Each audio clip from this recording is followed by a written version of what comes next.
Hello and welcome to this very short session on Bihari literature. It's a privilege to be moderating a session with Anamika. As he introduced her already, she's a Sahitya Academy Award winner, poet, novelist, and essayist. And Abhay is a diplomat, and he has probably produced more books in the last few years than many full-time writers. He's kind of written and edited over a dozen books, and you can see his very well-curated website, abhayk.com, to see his larger body of work. This anthology is a remarkable anthology. It sets at rest many things that we know about Bihari literature. First, it kind of tells you what Bihari literature is, and it sets at rest the larger opinion thing that Bihari literature is about Hindi or Maithili or Bhojpuri, the languages which are more known outside Bihar. What Abhay has done is kind of put together a remarkable collection of works from languages as diverse as Bajjika, Maghi, Angika, things, the languages we didn't know about outside Bihar. Even in Bihar, as Abhay himself has written in the introduction, he wrote once that there is no literature in Maghi, and people pointed out, no, there is. So this whole diverse range of things that he has put together, it's a remarkable anthology. So you have the Buddhist nuns talking about liberty. You have Kautilya. You have protest poet Nagarjuna, and contemporary writers like Anamika and Amitabha Kumar, and then the youngest one is born in 1992. Sorry. Can you hear me? Yeah. So I kind of, so it's, I wanted just, because since it's a short session, I want them to speak more, and I'll begin with Abhay. How tough kind of was it to put together an anthology of a place which doesn't have a boundary? And how did you go about selecting works in a language? And how did you realize that this is representative of the language? For instance, your own mother tongue, Maghi. Well, when you don't know anything, you know, you can do books like this. So I had no idea what is actually Maghi literature. And when I started editing this book, I realized that I have to depend on the people who are there, right there at the ground, and writing these stories and poems. And I asked them that, through contacts I had, I asked them that, who are the writers? And can you send me some of their works?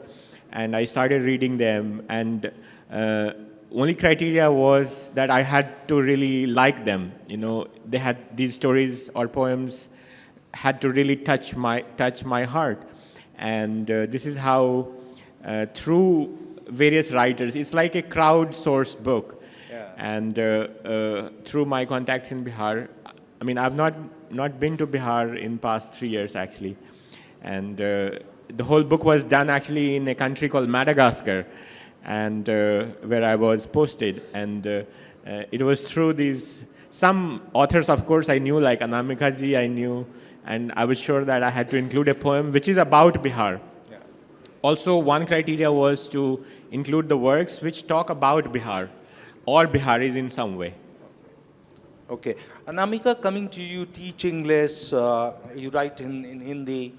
Do you think this anthology represents the kind of the mind of Bihar, or as Arvind Narayan Das would say, Republic of Bihar? Right. You know, and what about women poets?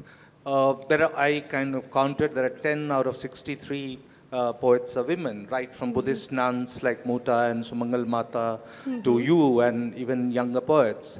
So do you think women are represented enough, and what does it tell you about women poets from Bihar?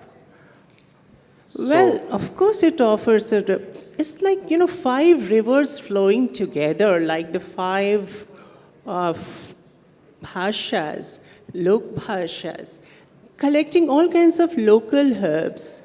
You must be, I think both of you hail from the same moral geography. And you must be holding in your mind that what Bihar is to India, what India is to the larger world. Rich in traditions, linguistic traditions, and all kinds of tradition. And of course, poor in many other ways in the dispersal of resources, etc. Politically also challenged, but people who have been pushed to the margin have a large stock exchange of memories. And you must be both remembering, and those who hail from Bihar must be remembering, that we live in a joint family of gods, pitars, ghosts, 3 generations of people around us, and the whole mohalla is like an extended family. We don't even have the concept of a single mother. We all have multiple mothers, and out of the many mothers we have in the mohalla or the locality, mother tongue is also a mother, and this mother has many sister languages. Tributaries, no. They're not tributaries, they are sister languages feeding into each other, in the sense that when a child is raised, she is told stories not only by her mother and grandmother, but also by a chachi who hails from maybe Angadesh, speaking Angika, and then a mami who comes from the Bhojpuri belt, or a bua who has been married into some other Magahi or some other place, folk language. So what a child gets in a basket of memory is folk tales and folk songs from all the world, from all dialects, whatever is known as dialect, and not. Actually, dialects are also not dialects now because they have a rich fund of written literature. So any Bihari child, anybody growing up in the moral geography of Bihar has a lot to say and contribute. And like a savan ka jhula, we take a deep, or a pendulum, we keep swinging from racial, genetic, or evolutionary memory to the personal memory as a migrant. So migranthood, which is a very, very telling state of womanhood. We are all migrants because we don't belong to the place where we grow up. So what we have is there is something called Chorauka Dhan for women. Chorauka Dhan is all that she hides in her achal or in her tin ki peti or whatever she has. All the memories, all the broken ornaments, bandhak jo chale jate hain, wo bhi gehne, toote phoote bartan, whatever she has gathered from all sources. So what is this? Even language is a Chorauka Dhan. Whatever memories, whatever little things, fragments we have gathered from these folk tales, and whatever we have been taught in universities also, because we know that we were sent to them very early. We had a university system of our own. Initially, our grandfathers went to Calcutta University, but soon the Bengal presidency days were over, and we had our own universities. And women's education, like our mothers and other people from her generation, they also had some grounding in Pali literature, Sanskrit literature, English literature, and all of us, people like us who migrated even further or even went abroad, carried those bundles, the Chorauka Dhan in their pautis, plastic, baskets, little baskets for tidbits, and this is what became the fund of memory to depend upon. When a writer writes a lot, and people who have been pushed to the margins hear a lot, listen to a lot. Dhwani, whatever Anandavardhan refers to as dhwani. So echo or reverberance is, reverberations, whatever. or whatever flashes in the eyes within the eye. You know, all those who are on the margins are very good observers, and they listen a lot because they have been pushed to silence. All that is put to use when they start writing. This is what had happened during the nuns, the period when the nuns spoke to Bihar, built an argument of their own. To this day, when women are living in sublet accommodations on the margins of Delhi University, they are not even granted a seat in the hostel, but it's still right in Barsatis and all kinds of places. So we have very many locales. You want to add something? I just want to add that, you know, the editor, I mean, the person at HarperCollins who has edited this book is a woman, actually. Prema, if you are around here. And it was one of her, like, very strong suggestions to have more women writers in this book. So out of 61 total writers who are represented in this book, 10 are women writers. 10 are women, yeah. And the book actually begins with a woman writer. Begins, yeah, a beautiful and poem. Two nuns who were writing in 6th century BC. And they were writing in a language called Pali. And their poems, if you read today, they're very, they sound so modern. They talk about emancipation. So, and there are a number of, there's a story by Kabita who writes about this desire of her mother to get married when she's in her 70s, and the family vehemently protests that decision, except her daughter who supports it. So these are very fine women stories in this book. I think you are going to like these stories. Yeah, it's a brilliant anthology. Abhay, there are many things which struck me about this anthology, but I'll confine to two. One is your own translation. You have translated across languages: Urdu, Maghi, Maithili, Sanskrit, Urdu. So tell me about, because translation is a very evolved craft, and the register changes, the translation register. How did you go about it?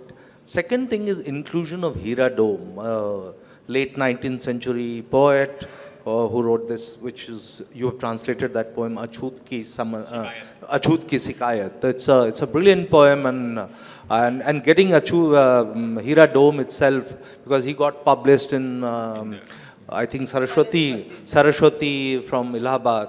So please tell us about your whole because I find this amazing that you translate across languages. Yeah. So, see, I mean, as Anamika ji said, that in Bihar you grow up with mama, mummies, who are all from all these different traditions. And actually they are not very different from each other. And, as a translator, you have to know the destination language very well.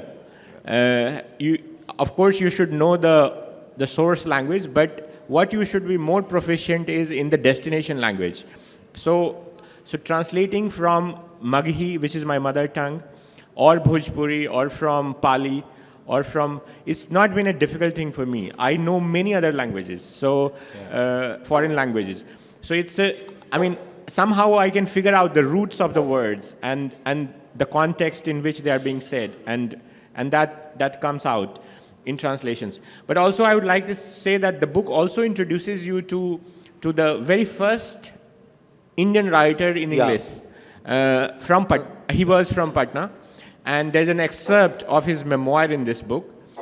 It also introduces you to Hira Dome, the first Dalit writer in India, and his kabita, his poem called Achut Ki Shikayat, or which portrays a very grim picture of Indian society.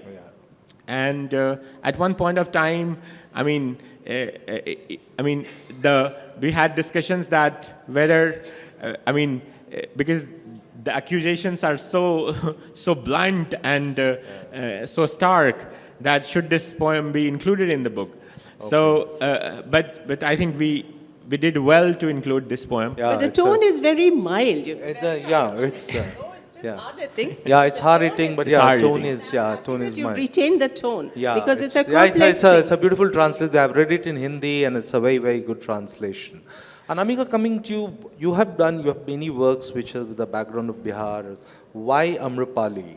Was it, I have been very curious, why did you kind of give Amrapali, which is again a very good Among book. women, Yeah. also, I mean, women are suffer migranthood as a whole. I mean, in the basics, but women, among women, people who have been made to live the the life of a nagarvadhu. Yeah.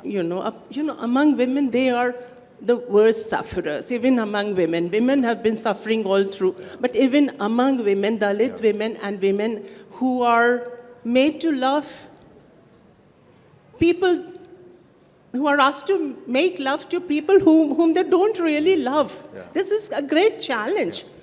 Body has been the site of tortures, all kinds of tortures for women, all kinds. But I think these women have suffered the more. It's very difficult for a woman to make love to a person or serve a person that she doesn't really approve of or admire. So that kind of torture.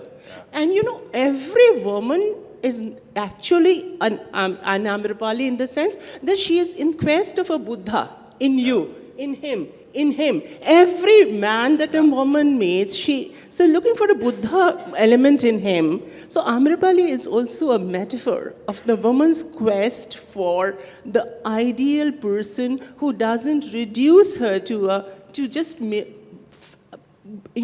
doll of flesh, who has the patience to look within and identify with the deeper self. So Amrapali also is a metaphor for that quest. And she is the first woman who had dared to strike a dialogue with a person who was initially not willing to take them, in that. Because he had his fears that if women become a part of the, Sangha, then the men will be diverted. Therefore, he was not against women, but he had his fears. Now, the person who could argue very well, we are basically from Vithilanchal, and we've had the tradition of Bharati, who challenged Shankaracharya. Wow. And we live in an era when we were growing up, you and you too, people used to talk about brain drain. Now, your generation, the people of the younger generation talk about body shopping. Now again, from brain to body is a very blunt kind of a transition. And women's perspective on this issue is a must. Okay, now I've been told, as I said, it's a short session, so I'm just left with a few minutes. So I'll throw it open for questions. Please keep it short, and you can talk to the authors later. Yeah. Well, you want to listen to something? Bihari. Yeah, it's translated in English. Yeah, so Abhay can say. Bihari. I leave it to Abhay. Bihar में देखिए कई भाषाएं हैं. बिहार में जैसे लोगों को, जब मैं दिल्ली विश्वविद्यालय आया था पढ़ने के लिए बिहार से, तो उन्होंने पूछा कि आप बिहारी आती है आपको? तो मैंने कहा बिहारी ये कौन सी भाषा है? हम तो वहाँ भोजपुरी बोलते हैं, मगी बोलते हैं, मैथिली बोलते हैं, लेकिन बिहारी तो कोई भाषा है नहीं. तो उन्होंने कहा नहीं, कुछ बिहारी में बोलिए. तो ये एक मतलब आप लोग में से यहाँ कई लोग बिहार से होंगे, तो आपको भी ये प्रश्न पूछा गया होगा. तो बिहारी जो है, इसलिए मैंने कहा कि ठीक है, चलो एक the book of Bihari literature he edit कर देते हैं. सो ये जो किताब है, इसमें पहली बार जो है इतनी भाषाओं से एक साथ अनुवाद हुआ है, और पर्टिकुलरली मगही भाषा का बहुत कम अनुवाद हुआ है. इसमें जो कहानियाँ मैंने अनुवाद की है वो पहली बार अनुवाद हुई है, और कई जो अनुवादक हैं वो महिलाएं हैं. उनमें से एक यहाँ पे हमारी चैताली पांड्या जी भी हैं, जो पहली बार अनुवाद इन्होंने किया है अपने जीवन में, और बहुत ही बढ़िया अनुवाद किया है. तो ट्रांसलेशन जो इस किताब में अनुवादकों की भी एक नई बिहारी मतलब जो साहित्य है उसके जो अनुवादक हैं उसकी भी एक नई लोगों को इसने जन्म दिया है. दूसरा कि बिहार में एक और चीज़ है कि अगर बिहार के बारे में लोग जानते हैं तो वो मेनली मैथिली जानते हैं या भोजपुरी जानते हैं, लेकिन बिहार में और भी कई भाषाएं हैं. तो मैंने ये कोशिश किया है कि इस किताब के ज़रिए आप बिहार का जो और भाषाएं हैं उसके बारे में भी आपको Actually, this is पता just चले। a teaser for on Bihari literature. तो आप इसको There will be जरूर- many more volumes on this. हाँ, इसकी ये शुरुआत है मात्र, बट बिहार में और भी बहुत सारी चीज़ें हैं। मैंने पहला मगही उपन्यास का भी अनुवाद किया है और ये किताब है, आप जरूर इसको देखें। So we have just time for please ma'am, tell me. ऐसे ही बोलिए, सुनाई दे रहा है। Hello. Yeah. Good afternoon. I'm audible. Yeah. It was really a delight listening to you all. I'm Dr. Rakhe Vyas, an assistant professor in the Department of English at Jainarayan Vyas University, Jaipur. My question to the both of you is, it pertains to translation. What, according to you, is the key to good translation? Or what is best translation? Thank you. मैं देखिए कई भाषाओं से अनुवाद करता हूँ, संस्कृत से भी किया है, रूसी से भी किया है, पुर्तगाली से भी किया है, बहुत सारी भाषाओं से अनुवाद किया है। आपको मैंने जो बताया है कि डेस्टिनेशन लैंग्वेज जो है, जिस भाषा में आप अनुवाद करना चाहते हैं, उसका आपको सेंस होना चाहिए, बहुत मजबूत पकड़ होनी चाहिए उस भाषा पे, तो आप कुछ भी अनुवाद कर सकते हैं। So of course you have to know the source language, but तो जो अनुवाद क्या है, व्हाट इज अनुवाद? अनुवाद is to bring whatever, even Hindi has to be translated into contemporary Hindi. तो जैसे कि आज की जो भाषा है, क्योंकि अनुवाद का मतलब है कि आपको समझाना है इस जनरेशन को, इस पीढ़ी को। हर 20 वर्ष के बाद भाषा बदल जाती है, हिंदी भी बदल जाती है, मगही भी बदल जाती है, तो उसको आज की जो अंग्रेजी है वो शेक्सपियर को भी आजकल ट्रांसलेट करना पड़ रहा है अंग्रेजी में।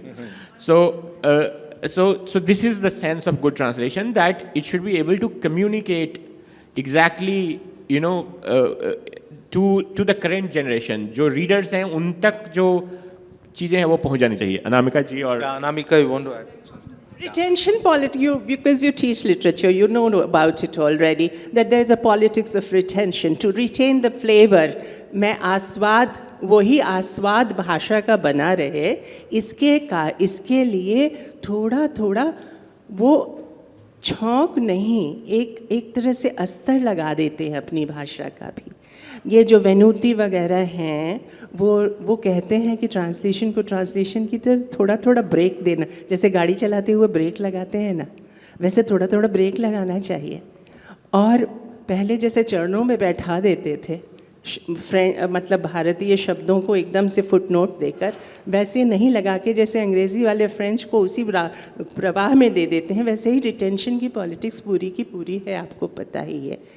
और बाकी की रसास्वाद बना रहे, नए जेनरेशन, नई पीढ़ी के पास पैगाम पहुंच जाए, लेकिन ये भी कि जैसा है कि जैसे नानी दादी की साड़ी हो और आप उसका डिज़ाइनर ड्रेस सुन रही हो, है ना, तो आधार पट वही है, लेकिन फिर भी being friends with the Aadhaar text is okay. पहले एक डिबेट होती थी कि a beautiful translation is not loyal and a loyal translation is beautiful. Magar as women now we know that being friends is enough. Loyalty is a dated concept. So on this lovely note, thank you everyone. This is all the time we have. So you can meet the authors later. Yeah, thank you.